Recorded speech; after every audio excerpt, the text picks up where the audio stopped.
Saludos. Nos encontramos de nuevo en el Centro Español de Sindonología y vamos a continuar con la serie que estamos desarrollando, que hemos titulado Así fue la pasión de Cristo. Y concretamente vamos a seguir con el quinto episodio, que hemos titulado Getsemaní, oración y prendimiento. Por supuesto, como digo, estamos en el Centro Español de Sindonología, que es una asociación cultural sin ánimo de lucro que, como sabemos, se dedica al estudio de la historicidad de Jesús a través de sus vestigios, que estos vestigios pueden ser reliquias, pero también otras cosas, como por ejemplo los propios evangelios o lo que dice la arqueología sobre la vida terrena de Jesús. Bueno, pues en esa línea vamos a, como digo, este quinto episodio le llamamos Getsemaní, oración y prendimiento, y coincide, como en otros casos, con 3 puntos. El primero hemos titulado Getsemaní, la oración en el huerto. El segundo, el prendimiento de Jesús, que hay muchas cosas que decir al respecto. Y tercero, el joven que huyó desnudo y su posible relación con Marcos. Y como epílogo haremos una presentación de 2 personajes que serán fundamentales en el episodio 6, que será precisamente Anás y Caifás, o sea, será sobre el juicio a Jesús. Bueno, pues empezando por el principio, como hemos dicho, vamos primero a hablar de Getsemaní, la oración en el huerto. Y sería bueno pues empezar colocándonos en situación. ¿Dónde está Getsemaní? Bueno, pues está en el Monte de los Olivos. ¿Qué es el Monte de los Olivos? Pues era la montaña o el monte que estaba al otro lado del torrente de Cedrón, en el valle de Cedrón, que pues es el que separa lo que es la ciudad vieja de Jerusalén de las montañas circundantes, ¿no? El torrente de Cedrón separa, por tanto, el monte del templo de lo que sería el Monte de los Olivos. Y en el Monte de los Olivos hay varias cosas a las que nos vamos a referir, básicamente 2, el Huerto de los Olivos y lo que es Getsemaní. Colocados en la localidad vamos a ver el tiempo, ¿no? Concretamente, ¿a qué nos estamos refiriendo? Bueno, pues aquí seguimos lo que dice Marcos 14, 13, 14, que dice: después de decir esto, se supone que Jesús está hablando en el cenáculo, porque ha acabado la cena. Dice: salió Jesús con sus discípulos a la otra parte del torrente Cedrón, donde había un huerto en el que entró con sus discípulos. Es decir, aquí ya Marcos nos dice que ellos salen del cenáculo y se van a cruzar el torrente de Cedrón para subir al monte que está enfrente. Es muy posible que utilizaran esta calle, que es la calle Escalonada, que es un hallazgo arqueológico relativamente reciente y que tuvo muchísimo éxito por parte de los arqueólogos porque, se quedaron entusiasmados porque pensaron que si este era el camino de bajada al torrente de Cedrón desde la ciudad alta o desde la ciudad de David, pues es evidente que es uno de los sitios que tuvo que pisar Jesús y es una localización que es claramente que se puede atribuir a la visita o que se puede considerar que ahí estuvo Jesús en ese sitio seguramente. Bueno, seguimos leyendo y ahora nos vamos a Lucas y a Mateo. Lucas dice: y cuando salió, se entiende también del cenáculo, se encaminó según costumbre hacia el Monte de los Olivos. Subrayamos lo de según costumbre, por lo que vamos a ver después. Y Mateo nos dice prácticamente la misma idea. Dice: también Judas, el que lo entregaba, conocía aquel sitio, porque Jesús se había reunido allí muchas veces con sus discípulos. O sea, tanto Lucas como Mateo nos dejan claro que Jesús había ido muchas veces al Monte de los Olivos. Es curioso porque los evangelios sinópticos prácticamente solo nos hablan de una subida de Jesús a Jerusalén. Es Juan el que habla de tres subidas a Jerusalén, pero no quiere decir ni que fuera una ni que fueran 3, pueden ser bastantes más veces, porque está claro que aquí Lucas y Mateo dicen que subía frecuentemente, o había subido muchas veces. Bueno, pues está claro que en el Monte de los Olivos había un huerto de los olivos, que era un lugar delimitado perfectamente, y dentro de la propiedad se encontraba una gruta que era utilizada como lagar. Como vamos a ver enseguida, eso es lo que significa Getsemaní. Y concretamente, pues ya tenemos una indicación. Había un huerto que sería bastante grande, aunque hay que tener en cuenta que en Jerusalén un huerto son unos pocos árboles. Se conservan 8 que se consideran que tienen unos 2000 años de antigüedad. Y seguimos diciendo que debía ser este huerto debía ser de un amigo de Jesús. Y como veremos, incluso hay quien piensa que si el cenáculo era del padre de San Marcos, pues esta podría ser una propiedad incluso de él mismo, que era un hombre rico y quizá pues precisamente porque tenía un huerto donde tenía un lagar para hacer aceite. Bueno, pues está claro es que este huerto estaba al servicio de Jesús y de sus discípulos para las visitas que hicieran a Jerusalén. Y Lucas y Juan nos dicen que solían ir allí, por tanto había una cierta frecuencia. Pero dentro del ámbito del huerto de los olivos existía, como os he dicho, un lagar de aceite, Getsemaní. Getsemaní era una cueva donde se podía fabricar aceite. Y en esa noche y en muchas noches, pues era un sitio adecuado para pasar la noche. Hay que recordar, por ejemplo, que esa noche del Jueves Santo era una noche fría, porque sabemos que cuando, esto no lo hemos contado todavía, pero llegará, cuando Pedro está en la casa del sumo sacerdote, están en torno a una fogata que está en el patio. Por tanto, es un sitio donde, se calientan porque hace frío, ¿no? Pues bien, era un sitio adecuado para pasar la noche, meterse en Getsemaní, en esa gruta. Y esa gruta, pues en definitiva, aseguraba un ambiente seco y cálido que era ideal para descansar en el día o para dormir de noche cuando no podían abandonar Jerusalén. Y ¿cómo que no podían abandonar Jerusalén? Claro, es que hay que tener en cuenta que cuando entraba el sábado o era una fiesta que no se podía andar más que 1 kilómetro como máximo, pues lógicamente había sitios a los que se podía ir el sábado y otros no. Y uno de los sitios que se podía ir era al Monte de los Olivos, que estaba relativamente cerca y no era más de 1 kilómetro andando. Entonces, eso es posible, ¿no? Es decir, que ellos subieran a Jerusalén y pasaran allí la noche, porque era un sitio adecuado para eso y además legalmente aceptado. En ese sentido, hay que decir que la tradición actual, pues eso, distingue entre el Huerto de los Olivos y Getsemaní, pero eso ya viene de antiguo, porque la monja Egeria describe y distingue los dos sitios y habla de la liturgia que se hacía en cada lugar, y eran separadas, lógicamente, durante la Semana Santa. La monja Egeria hizo un viaje entre el año 381 a 384 después de Cristo y nos da unas noticias preciosas sobre estos santos lugares. Vamos a citar lo que dice ella. Dice: en este lugar hay una iglesia elegante. Entra en ella el obispo y todo el pueblo, y se dice allí una oración propia del lugar y del día. Se dice también un himno apropiado y se lee el mismo texto del Evangelio donde Jesús dijo a sus discípulos: vigilad y orad para no caer en tentación. Se lee allí todo ese pasaje y se hace de nuevo oración. Y allí con himnos bajan a pie con el obispo a Getsemaní. Por tanto, es un sitio que está no propiamente en el huerto, sino actualmente separado.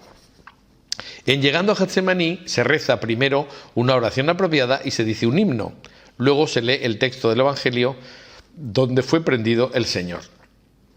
Este es el sitio del prendimiento, ¿no? Que se puede distinguir. Actualmente podemos ver la cueva del prendimiento en Getsemaní, que está prácticamente así. Pero las excavaciones arqueológicas nos han dicho muchas cosas sobre esta gruta. Es una gruta que está al lado de la tumba de la Virgen. Hay una discusión sobre si la Virgen murió o no, pero lo cierto es que en el Monte de los Olivos hay un sitio donde se considera que está la tumba de la Virgen. Y se identifica la gruta de Getsemaní, con el lugar del prendimiento. Esta palabra viene del topónimo hebreo Gatsemanim. Lo habré dicho fatal, pero eso es justo. Gatsemaní sería lo que sería Getsemaní, que nosotros decimos, que significa, como digo, lagar o prensa de aceite. Y en general basta, con esa definición se puede denominar pues un recinto cerrado y dedicado a esta producción del aceite correspondiente. En la época de Jesús, las excavaciones arqueológicas nos han dicho que este lugar contenía una prensa de aceite y una cisterna para el agua y podía ser utilizada como almacén. La entrada entonces estaba en el norte de la ciudad y en el norte más bien, y era más amplia. Pero las excavaciones sobre todo son de 1956 y los franciscanos dejaron claro que la cueva fue un lugar de culto desde los primeros siglos del cristianismo y lugar de enterramiento de cristianos. Por tanto, es un sitio que la tradición ha señalado como propio, un santo lugar. Cuando no tenían que pasar la noche en la gruta de Getsemaní, lo que harían Jesús y sus apóstoles es ir a Betania, a casa de Lázaro, que estaba relativamente cerca. Vemos aquí en el mapa pues que saliendo desde el Huerto de los Olivos se trataba simplemente de continuar el camino que iba a Jericó, y entonces primero se cruzaba por Betfagé, donde es el borriquito que hablamos en su día, y después pues se llegaba a Betania. Y efectivamente era cómodo ir a Betania porque este Lázaro y sus hermanas tenían un nivel social alto y evidentemente eran conocidos en la comunidad de Betania. Y además eran amigos de Jesús. Jesús tenía una entrañable amistad con Lázaro y sus hermanas Marta y María, y es perfectamente lógico que se quedará en su casa en algunas ocasiones. A ese respecto nos dice Juan, en la última subida a Jerusalén: 6 días antes de la Pascua, Jesús se fue a Betania, donde estaba Lázaro, a quien Jesús había resucitado de entre los muertos. Y sigue: y una multitud de judíos se enteró de que estaba allí, y fueron no solo por Jesús, sino también por ver a Lázaro, al que había resucitado de entre los muertos. Los príncipes de los sacerdotes decidieron dar muerte también a Lázaro, porque muchos por su causa se apartaban de los judíos y creían en Jesús. Es curioso lo que es el pensamiento humano, es decir, como Jesús había resucitado a Lázaro y Lázaro resulta que era un milagro viviente, pues entonces hay que acabar con Jesús y con el milagro, no sea que se nos vayan a otra religión. Curioso, pero bueno, así es como funciona la mente. Bueno, el Huerto de los Olivos, ¿qué es lo que hay? Pues el Huerto de los Olivos, ahora mismo vemos esta fotografía, pues que como he dicho creo que son 8 olivos que se calcula que tienen alrededor de 2000 años. Hay una discusión sobre si estos olivos son los mismos que que vio Jesús, porque hay quien dice que, siguiendo a Flavio Josefo, este dice que los romanos cortaron todos los árboles. Flavio Josefo a veces exagera un poco, pero de todas maneras, aunque se hubieran cortado aquellos olivos, habrían rebrotado, porque los olivos, si no arrancas las raíces, rebrotan. O sea que, pues algunos de estos o son pequeñitos en el momento en que Jesús está allí en la noche del Jueves Santo, o bien son retoños de aquellos que estuvieron, ¿no? Pero yo quería subrayar que en esta fotografía se ve una cosa que parece muy adecuada. ¿Por qué se van al Huerto de los Olivos a orar? La gente tiene la idea de que pues simplemente se iban a un sitio apartado. No. Si nos vemos lo que se ve desde el Huerto de los Olivos actualmente, vemos al fondo de la fotografía la muralla del templo, y por encima destaca la cúpula de la Roca, que es la mezquita que hay actualmente, donde estuvo en su tiempo el Sancta Sanctorum, es decir, la parte más sagrada del templo de Jerusalén, que además era muchísimo más alta que la mezquita actual. Por tanto, cabe pensar que ¿por qué se iban al Huerto de los Olivos? Pues se iban como el que se pone a rezar enfrente del sagrario. Hay que tener en cuenta que, según la tradición judía, en el Sancta Sanctorum vivía Dios estaba presente allí, y evidentemente pues ponerse mirando al sagrario es exactamente lo mismo, ponerse mirando donde Dios habitaba. Por eso no se van a cualquier sitio, no se van a un sitio apartado, al revés, se van a ponerse enfrente del templo, y para estar enfrente del templo y ver por encima de la muralla hay que subirse a la montaña de enfrente, y ese era el sitio adecuadísimo. Actualmente está la basílica, hay una basílica en el Huerto de los Olivos que se llama la Basílica de las Naciones, porque fue construida en los años 60 por ahí, pues se hizo con aportaciones de 12 estados, entre ellos España, y es una basílica en la que no se puede, no pueden los guías hablar en público, o sea en voz alta, tienen que hacer las explicaciones antes, y en el centro hay una roca que se considera como la roca de la agonía, que puede ser esta u otra, porque tampoco hay que ser fetichistas en Tierra Santa, ¿no? Es decir, las cosas a veces simbolizan o remiten a lo que pudo ser, pero no necesariamente tiene que ser la misma roca, y no hay nada que lo exija, ¿no? Pero lo interesante es que ahí en Getsemaní Jesús, y en el Huerto de los Olivos, realiza una oración que es bastante desconcertante, y vamos a analizarla un poco. Concretamente, en el relato de la oración de Getsemaní aparece pues una cosa curiosa. Aquí es por primera vez y por única vez en los evangelios aparece una invocación aramea que es Abba, que es papá. A veces se dice Abba Pater o padre. No. Concretamente, esa es una expresión que significa, bueno, es muy fácil de entender. A en hebreo o en arameo, es cabeza. B es casa. Y ab será padre, y abba es el diminutivo. Actualmente, no solamente los niños en Jerusalén, que efectivamente dicen abba a su papá, sino también la gente mayor tiene la costumbre de llamar a su padre papá. Esto por ejemplo, en España nos suena muy raro, porque nosotros, aunque llamemos en casa a nuestro padre papá, fuera le decimos mi padre, ¿no? Sin embargo, por ejemplo, yo sé que en algunos países de Hispanoamérica se dice papá siempre, ¿no? Dicen mi papá tal cosa, ¿no?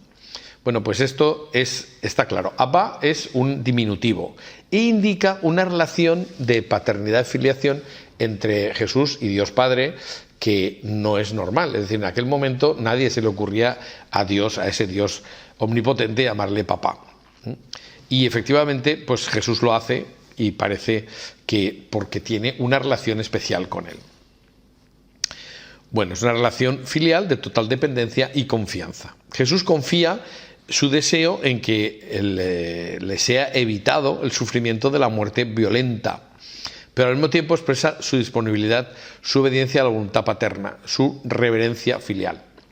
Y esto nos permite incidir un poquito más en esto. Jesús ora con intensidad para vencer la tentación de oponerse a la voluntad del Padre.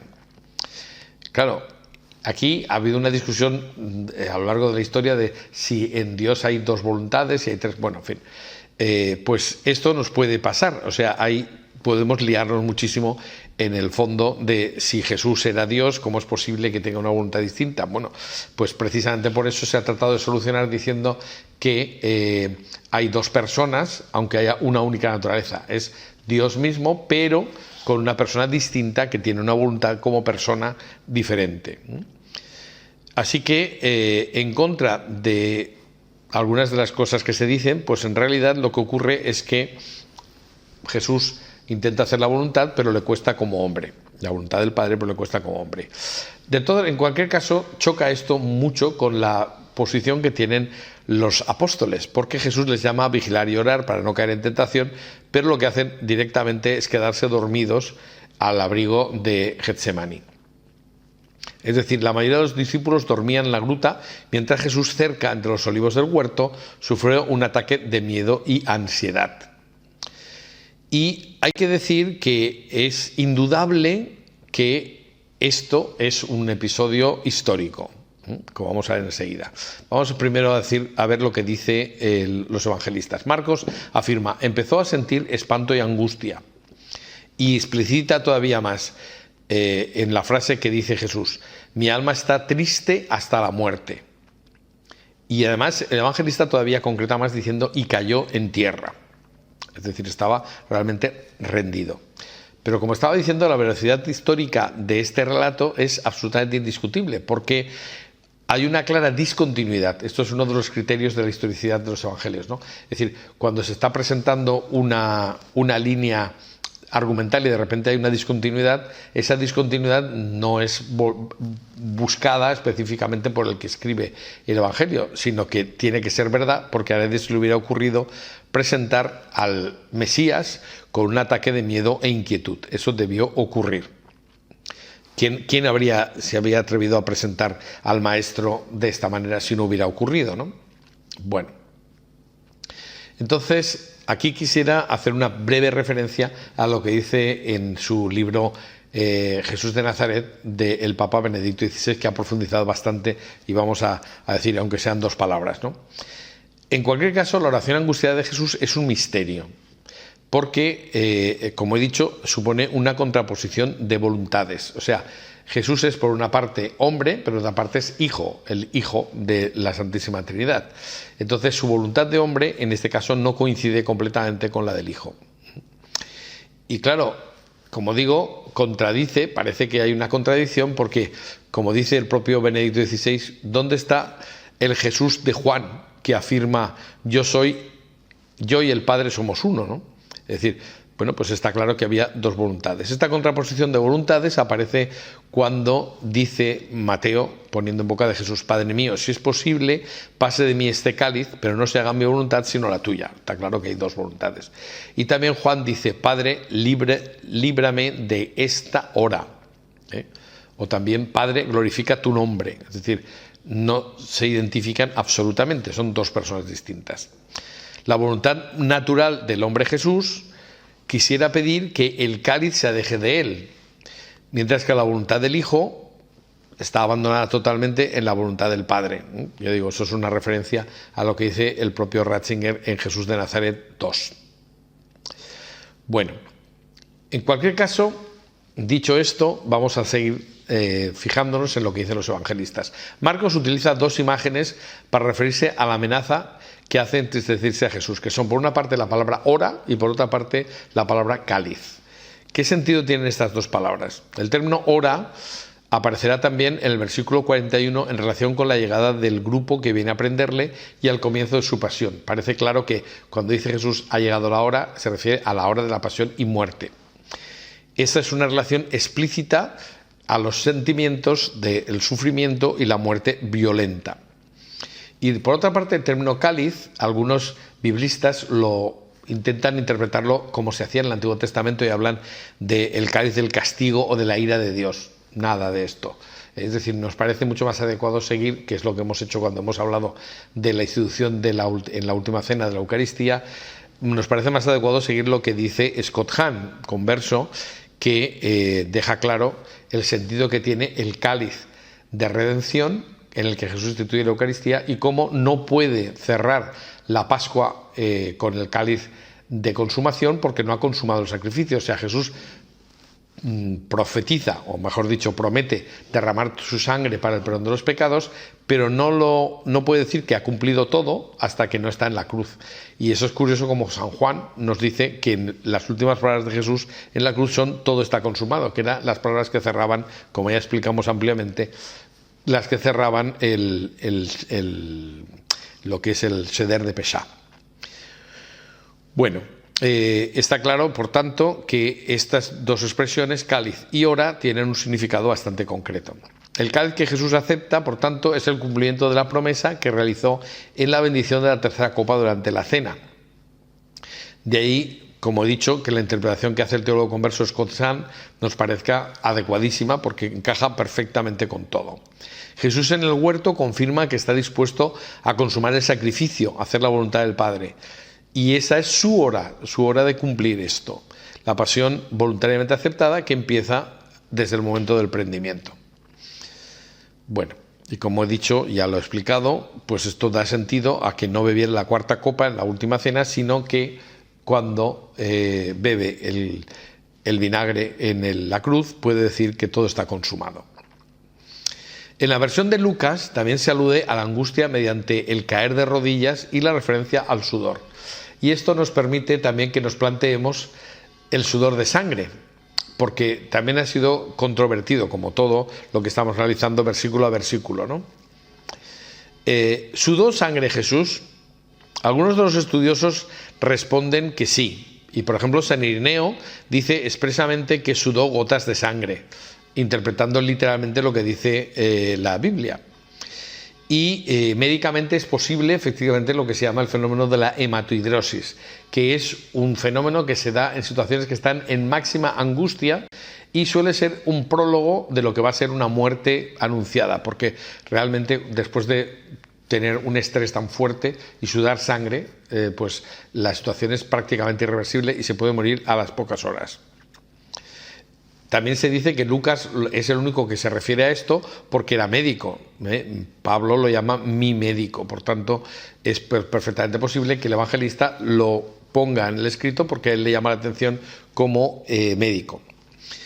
Pero hay que tener en cuenta, y esto no quiero ser iconoclasta, pero hay que decir las cosas como son, en la versión en griego es muy sutil, porque en realidad lo que dice se podría traducir como que Jesús sudó tan profusamente como si sangrara. Lo cual puede ser como que realmente sangró o que era como gotas de sangre. Entonces, no se puede decir con total exactitud a partir del texto griego que Jesús suda sangre. Es perfectamente posible y podemos quedarnos con esa idea, pero que sepamos que no es tan determinante como se diría en la traducción en español. No hay, por tanto, certeza de que el pasaje significa que realmente sudó sangre, porque, podría discutirse. Otro aspecto que teníamos que tratar es que Jesús no consigue que sus discípulos permanezcan en vela mientras Él hace oración. Eso es muy propio de los humanos, ¿no? Es decir, como dice el propio Jesús, el espíritu está pronto, pero la carne es flaca. Y aunque algunos estemos sentados en carnes, no quiere decir que la carne sea fuerte, que es el sentido que dice, a que le da Jesús a la frase, ¿no? Pero hasta el punto de que cuando ya ve que están llegando para prenderle, Jesús ya los da por perdidos, ¿no? Dice, ya podéis dormir y descansar. Basta, ha llegado la hora, ¿veis? La hora de nuevo. Mirad que el Hijo del Hombre va a ser entregado en manos de los pecadores. Levantaos, vamos, ya está cerca el que me entrega. Bueno, no consigue que los apóstoles velen. Pero cuando ya no es necesario, pues lo que dice es una frase que es en la que nos vamos a fijar ahora. Es decir, levantaos, vamos, está cerca el que me entregue, pero antes de eso dice, el Hijo del Hombre va a ser entregado en manos de los pecadores. Esto es curioso, esto es lo que dice Marcos en 14, 41, 42. Pero los estudiosos consideran que la expresión el Hijo del Hombre va a ser entregado en manos de los pecadores no es sino un paralelo del primer anuncio de la pasión, donde prácticamente Jesús había dicho lo mismo. El Hijo del Hombre va a ser entregado en manos de los hombres y lo matarán. Hay una diferencia. Aquí se dice en manos de los pecadores. Y antes Jesús había dicho en manos de los hombres. ¿Es lo mismo? ¿No es lo mismo? Pues vamos a ver, porque algunos estudiosos han dicho una cosa muy interesante. La expresión ser entregado en manos de es una fórmula típicamente judía, lo cual nos hace pensar que aunque esté escrito en griego, se está recogiendo una frase que tiene clarísimamente carácter semita. Pero, ¿realmente Jesús es entregado en manos de los pecadores? Porque hay que tener en cuenta que esta expresión aparece en la traducción griega en la Biblia de los 70 del Antiguo Testamento y también en la literatura judía intertestamentaria y las obras de Flavio Josefo. Es decir, como digo, es una expresión típicamente semita, ser entregado en manos de. ¿Pero en manos de quién? Porque los 70 usaron el término griego amartolos, lo voy a repetir mejor, amartolos, pecador, para traducir la palabra hebrea que significa rasha, es decir, que designa al que no observa la ley, es decir, los gentiles. O sea, no necesariamente son los pecadores, sino los gentiles, o sea, los que no son observantes de la ley. Pero claro, si eso es así, ¿cómo podemos pensar que Jesús, cuando vienen los sumos sacerdotes con un grupo de judíos, dice que va a ser entregado en manos de los gentiles? Bueno, todavía no había sido entregado en manos de los gentiles. Entonces, en el contexto del prendimiento, los protagonistas, como digo, son judíos enviados por el Sanedrín, y es impensable que Jesús, que no se rebela contra el Sanedrín, ni contra la autoridad judía correspondiente, se refiera a las autoridades judías como pecadores. El sustrato hebreo del griego nos puede dar una explicación de esta palabra. O sea, son gentiles, son pecadores, ¿son qué? Y es que la palabra yad significa lado de una persona, y yehad no solo se puede traducir como conceder o entregar, sino también como poner. Entonces, quizá una mejor traducción al griego desde el origen hebreo de la expresión sería decir que lo que el evangelista habría puesto en boca de Jesús sería: he aquí que el Hijo del Hombre es puesto al lado de los pecadores. Esto sí que es perfectamente coherente. No es entregado a los pecadores porque es entregado de momento a los judíos, pero podría ser simplemente que Jesús diga va a ser puesto al lado de los pecadores. Esta interpretación sería muy correcta también porque concuerda perfectamente con la de Lucas 22, 37.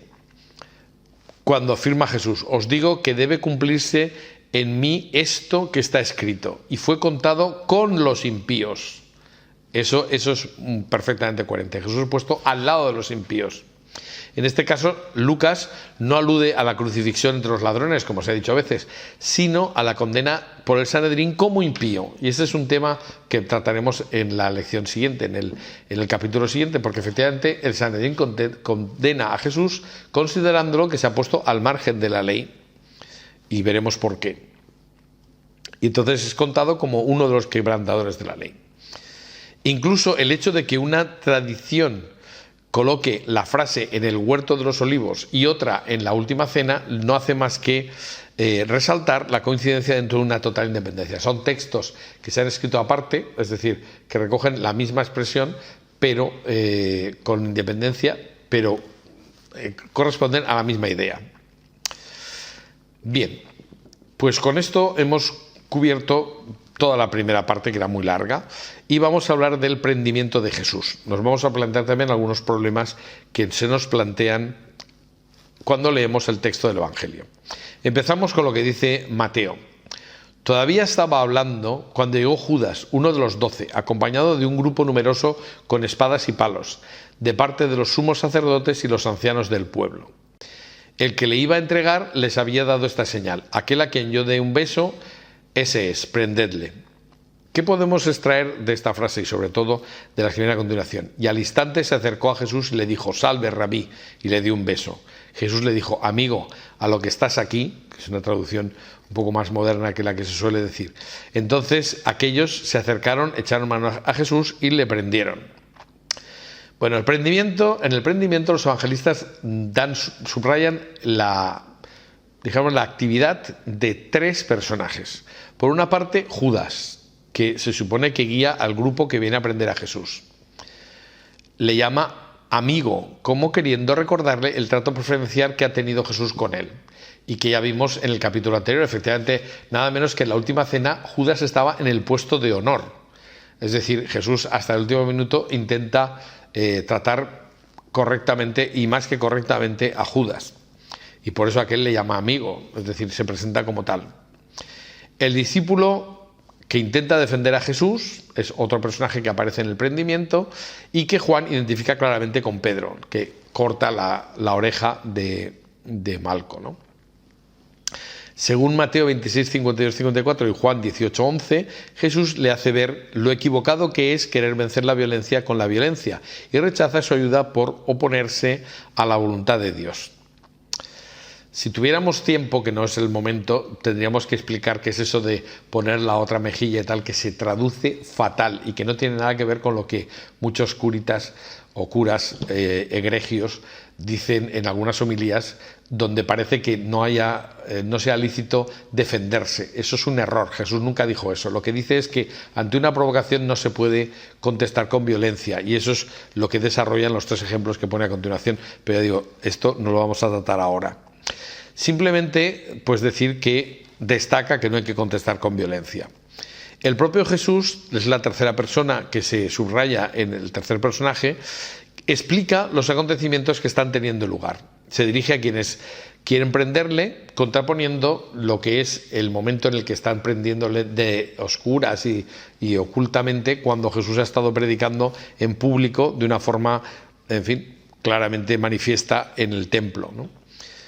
Bueno, pero Jesús no se opone acata la decisión de las autoridades judías, no es un rebelde.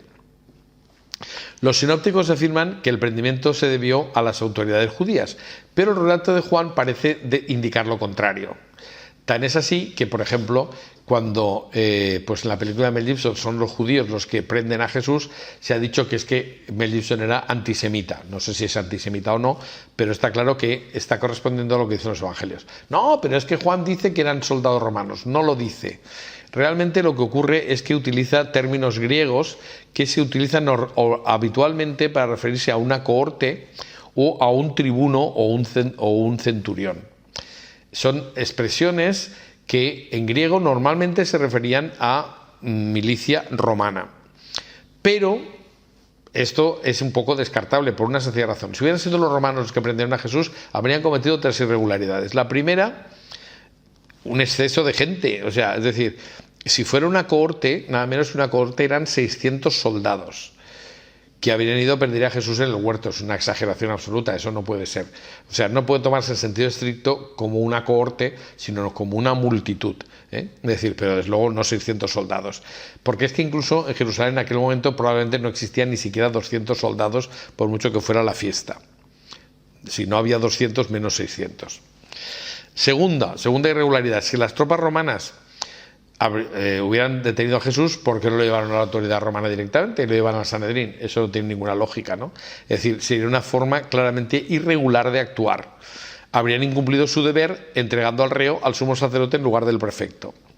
Y en tercer lugar, si efectivamente Pilato hubiera mandado una multitud de soldados, tendría que enterarse de que había una rebelión en marcha o algo así. Y más adelante vemos que cuando Juan en 18:29 recoge el diálogo entre Pilato y Jesús, está claro que Pilato no sabe de qué va el asunto. Es decir, pone de manifiesto que no sabe del prendimiento de Jesús, por tanto no pueden ser romanos. Y entonces, ¿qué ocurre? Bueno, según la tradición de la Iglesia, el cuarto evangelio fue escrito por un testigo presencial y por tanto sería el más fiable de todas las versiones, ¿no? Tendría que tener la máxima credibilidad. Lo que ocurre es que algunos datos presentan algunas dificultades que tenemos que ver si se pueden soslayar, ¿no? Que nos hacen, esos datos parecen que nos ponen como increíble la versión de Juan. Vamos a ver dos dificultades. La primera dificultad es que dice Juan 18:3, Judas, tomando una tropa y guardias de los príncipes, los sacerdotes y los fariseos, fue allí con antorchas, lámparas y armas. Bueno, dice que Judas tomando una tropa, o sea, como si Judas hubiera tomado la iniciativa y se hubiera llevado él a los guardias. Eso es bastante incomprensible, no es creíble. Es inverosímil que Judas dirigiera el grupo. Incluso el propio evangelista, en el versículo 12, dice que iban al mando de un tribuno. Por tanto, no era el que dirigía, no era Judas. Entonces, ¿en qué quedamos, no? Aquí hay una contradicción. Bueno, para resolver esta dificultad podemos recurrir una vez más al sustrato de la lengua aramea que está en el origen de la tradición joánica y en definitiva joánica y en definitiva la misma redacción de los evangelios en griego. Entonces la reconstrucción de un supuesto original semítico aportaría luz suficiente porque se podría traducir como que Judas, cogiendo una cohorte, que es como se ha hecho, pero también la palabra que utiliza en arameo puede ser concretamente, voy a verlo, devar. O sea, la palabra aramea devar puede también significar guiar. Es decir, no solamente es que cogió a unos soldados, sino que guiaba a unos soldados. Y eso ya es más razonable.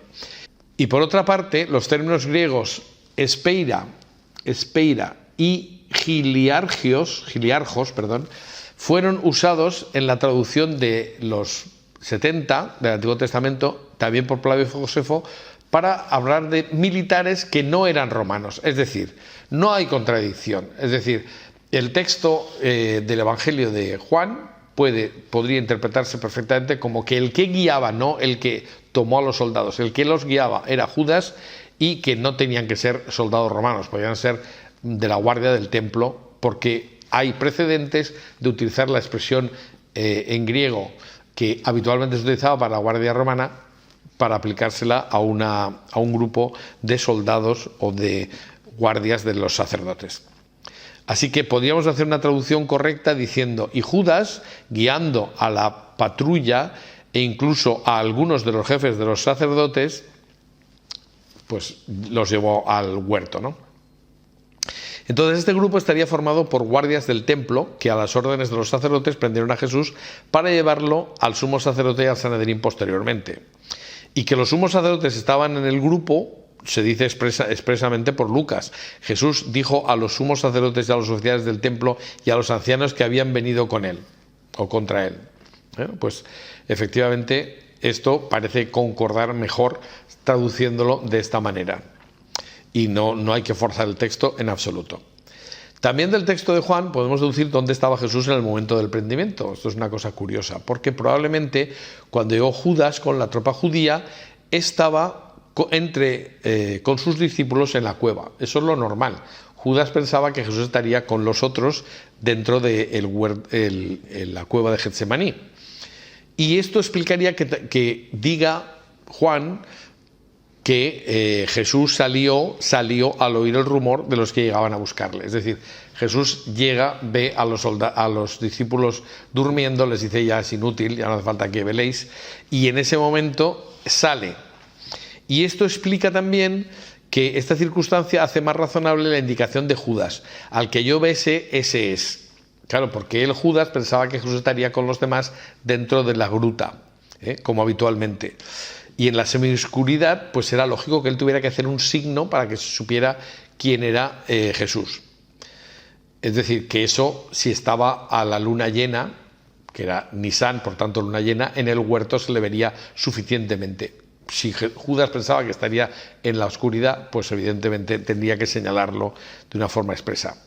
Si Jesús era alto y además estaba fuera, pues ya no tiene tanto sentido ese signo. Por tanto, no es raro. Utiliza el método habitual con el que solían saludar al maestro, tampoco lo del beso. Es decir, porque efectivamente entre los judíos es perfectamente aceptable darse un beso como signo de paz. Bueno, esto respecto a la primera dificultad, ¿no?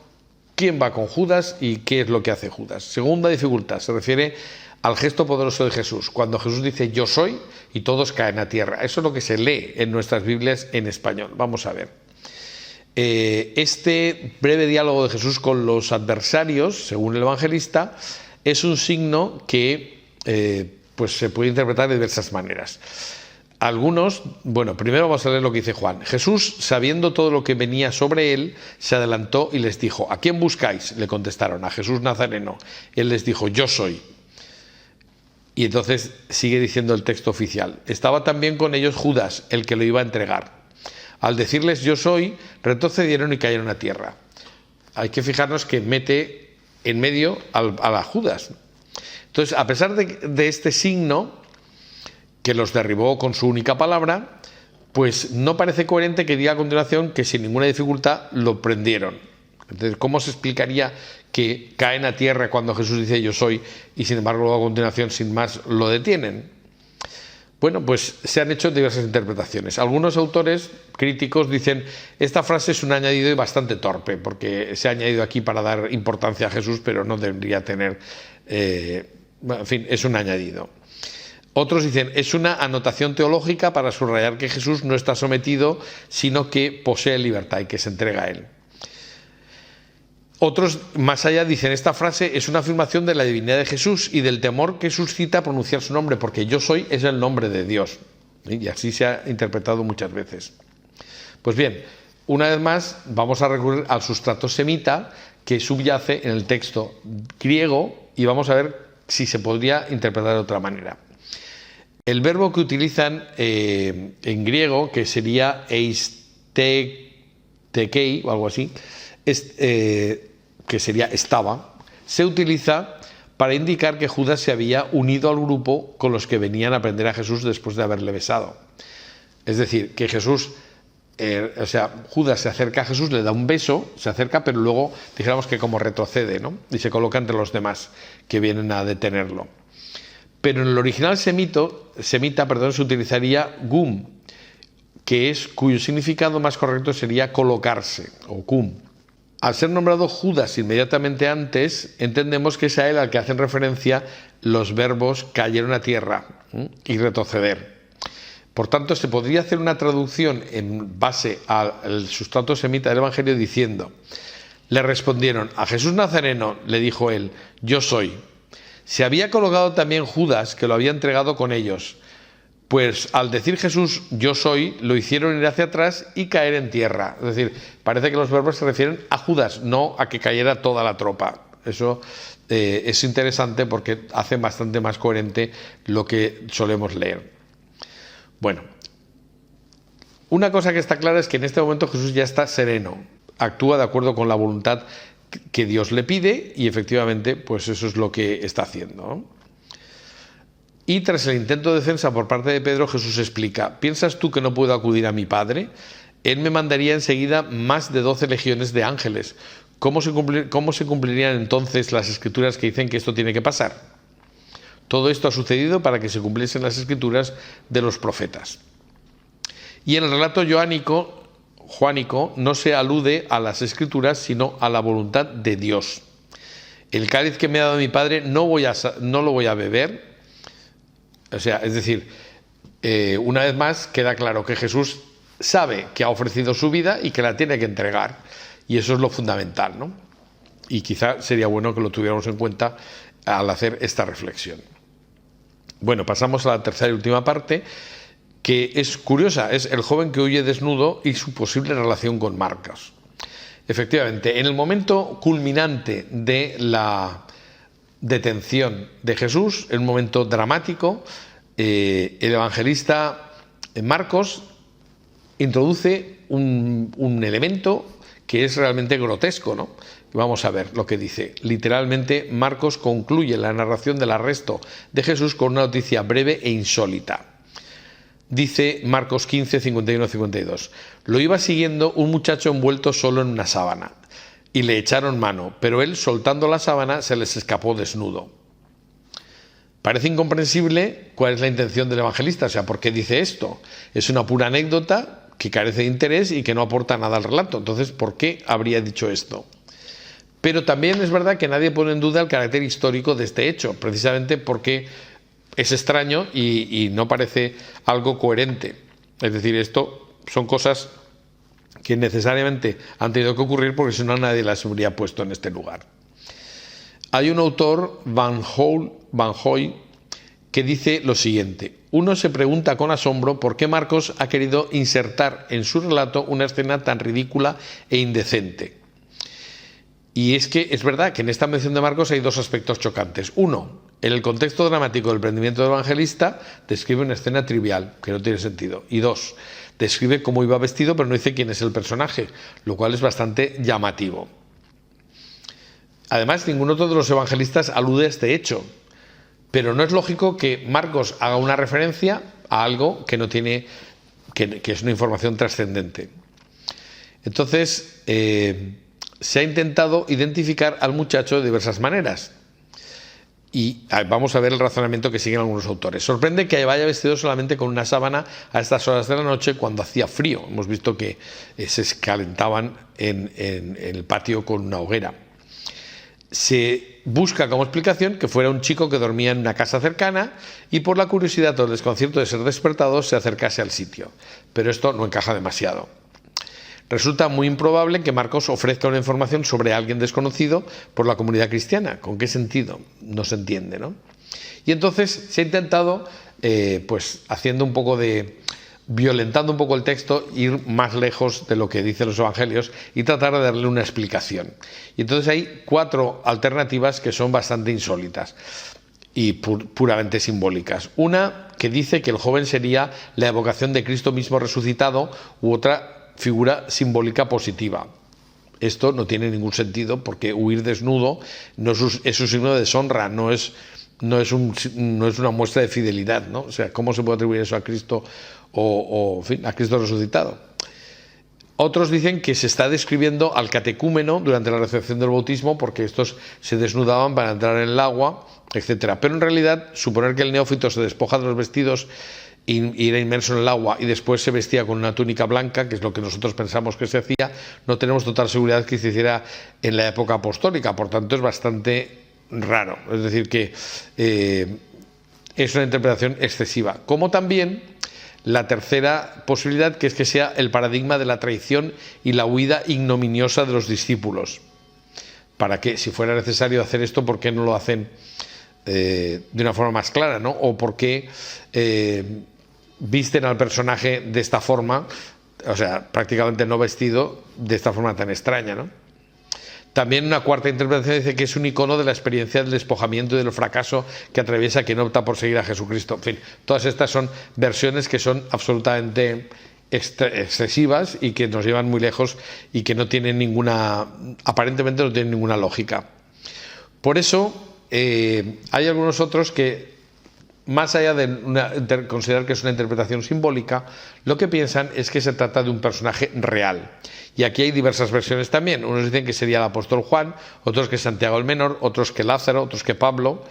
y la que me parece más interesante de todas las versiones es que sea el propio evangelista Marcos.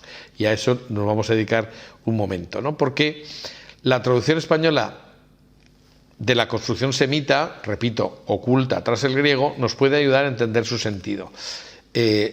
Transcribiendo del griego al arameo las distintas palabras, podemos entender que a veces se ha utilizado en el griego una palabra que no es la adecuada y que en arameo podría tener otro significado.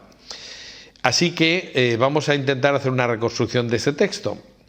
Diría entonces Marcos, según esta versión, y uno que sería servidor en la obra de ellos, es decir, en la iglesia, lo seguía envuelto, dice sábana, pero en realidad la palabra que utiliza en griego es síndone, que es un lienzo de lino. Y un lienzo de lino no es una sábana cualquiera, es una tela cara. Dice, por tanto, repito, lo seguía envuelto en un lienzo de lino sobre el cuerpo desnudo, pero lo agarraron y él, dejando la sábana, huyó desnudo. Y el padre Lagrange, al que este punto me convence bastante, dice que es un joven arrancado del sueño que lleva su traje de noche, pero no es un pobre labrador porque hubiera llevado su túnica, es decir, es una persona de nivel económico alto. Por otra parte, cuando dice que servía en la obra de ellos, es decir, en la predicación, pues es un personaje que era apóstol, ¿no? Es decir, en realidad era un seguidor de Cristo que luego se dedicó a predicar, ¿no? Entonces, la palabra síndon, lienzo de lino, indica que es un joven de condición distinguida, como he dicho, pero tendría que ser no un joven cualquiera, sino alguien que estaba implicado en la evangelización.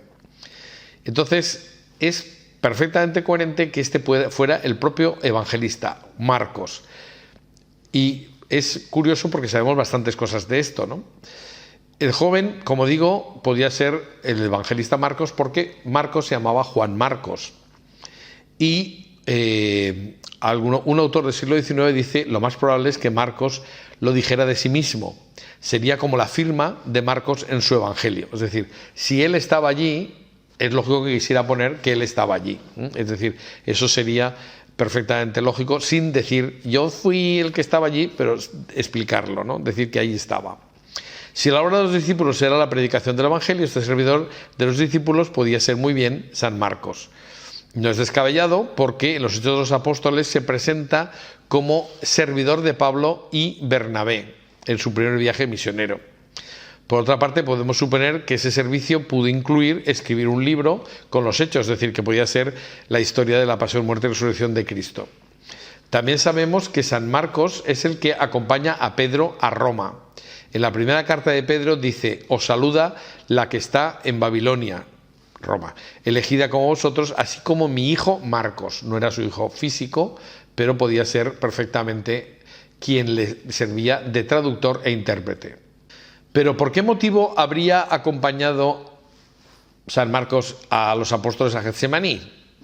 Bueno, según se deduce de los Hechos de los Apóstoles, el cenáculo era una casa familiar. Había un dueño de la casa que había cedido esa gran construcción para la última cena. Ese cenáculo podía ser muy bien la casa familiar de Marcos, con lo que el joven, si estaba allí en la casa, cuando ve que los mayores se van a orar a Getsemaní, pues podemos imaginarnos perfectamente, esto es muy típico de un adolescente, que le diga a su padre, papá, ¿puedo ir con ellos? ¿Puedo ir con ellos?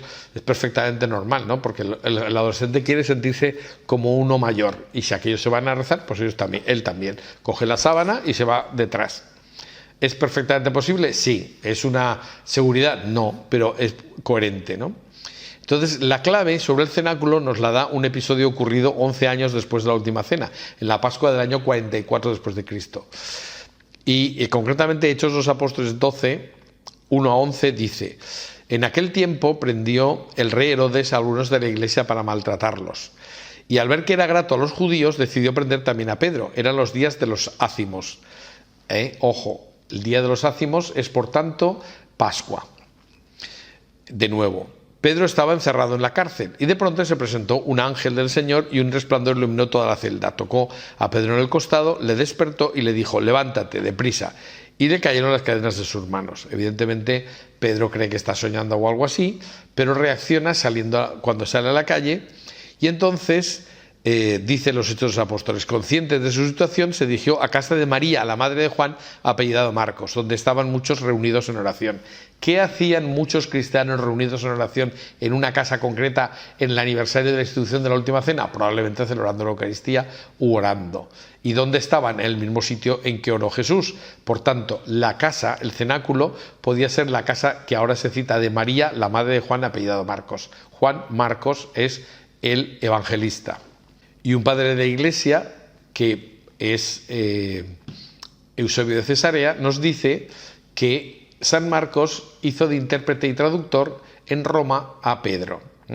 Por tanto, este recoge las experiencias de Pedro, pero pues es perfectamente normal que si él estaba allí siendo un jovencito dijera que había un joven allí que servía a la iglesia, etcétera. Es decir, perfectamente posible. Es decir, sencillamente lo dejamos aquí, pero decir que Marcos pudo ser ese joven desnudo. Y al final, como he dicho, como epílogo, pues unos minutos para referirnos a presentar a Anás y Caifás. Dice Juan, y lo llevaron primero ante Anás, pues era suegro de Caifás. Esta es la versión oficial. Lo llevaron primero ante Anás, pues era suegro de Caifás, que era sumo sacerdote aquel año. Bien, solamente Juan narra que Jesús, apresado en Getsemaní, es conducido primeramente a casa de Anás, que ya no era sumo sacerdote porque era el suegro del sumo sacerdote actual, que era Caifás. Pero este personaje es muy importante y por eso vale la pena que lo presentemos, aunque nos quedemos aquí. Anás era hijo de Set, fue nombrado sumo sacerdote por Sulpicio Quirino, legado de Siria, permaneciendo en este puesto unos 10 años, hasta el año 15 después de Cristo. Pero, y esto por Valerio Grato, pero logró que fuesen sumos sacerdotes sus 5 hijos, un nieto y su yerno Caifás. Es decir, que es una familia sacerdotal de muchísimo poder. Según Josefo, el pueblo lo consideraba un hombre ambicioso, algo por otra parte común en las principales familias sacerdotales, que maniobraban en contra de los sacerdotes inferiores y que no dudaban en ordenar a sus servidores que apaleasen a la gente, o sea que no siempre eran muy simpáticos al pueblo los sumos sacerdotes. Pero no solamente eso, sino que a veces compraban con oro el sumo pontificado del que sacaban ventajas materiales, o sea casi como ahora. Bueno, Anás influyó extraordinariamente en Palestina y en las relaciones con los procuradores romanos en el siglo I. Según Josefo, el pueblo decía de él que era un hombre felicísimo, pero lo odiaba profundamente, ¿no? O cordialmente, podemos decir. Dice Blinzer, sin duda Anás debió su éxito grande y duradero no solo al hecho de que era rico y colocaba sin escrúpulos sus riquezas al servicio de sus ambiciosos planes, sino también a su extraordinaria energía y talento diplomático. Así se explica que en el Nuevo Testamento aparezca a veces en primer plano, a pesar de que hacía ya tiempo que había dejado de ser sumo sacerdote. O sea, es decir, que la influencia de Anás es importante, ¿no? Y toda su familia. Esto podría explicar que lo llevaran primero a casa de Anás.